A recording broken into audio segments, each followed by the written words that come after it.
En France, près de 600 000 personnes ont bénéficié d'une opération de chirurgie bariatrique, c'est-à-dire une chirurgie de l'obésité. Cette opération entraîne de profonds bouleversements dans la vie quotidienne des personnes et nous mettons en place au niveau national une grande enquête afin de mieux comprendre l'évolution des habitudes de vie après ce type d'opération. La chirurgie bariatrique, ça représente un bouleversement.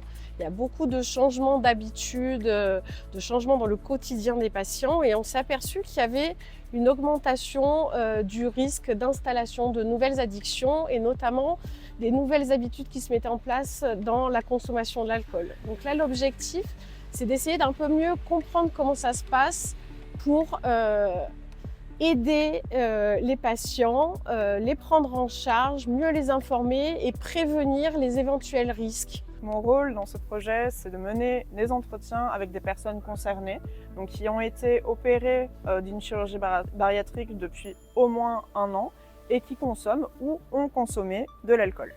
Je mène également des entretiens avec des proches de ces personnes et avec des professionnels de santé. Dans le cadre de cette étude, ce qui nous intéresse, c'est d'avoir un panorama le plus large possible et que le maximum de patients nous donnent un témoignage.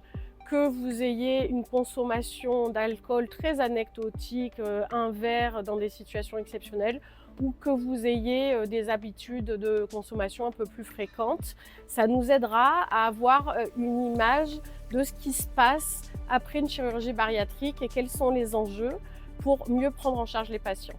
Le projet ALBA comporte aussi un questionnaire en ligne totalement anonyme qui permet aux personnes opérées de décrire l'évolution de leurs habitudes de vie en termes de consommation de boissons alcoolisées sur la période qui précède l'opération et dans les mois et les années qui suivent cette opération. Ce questionnaire nous permettra d'obtenir une photographie d'évolution de ces comportements. On a besoin du maximum de participation, donc n'hésitez pas, répondez au questionnaire, participez et contactez-nous pour les entretiens, faites circuler l'information, on a besoin de tout le monde.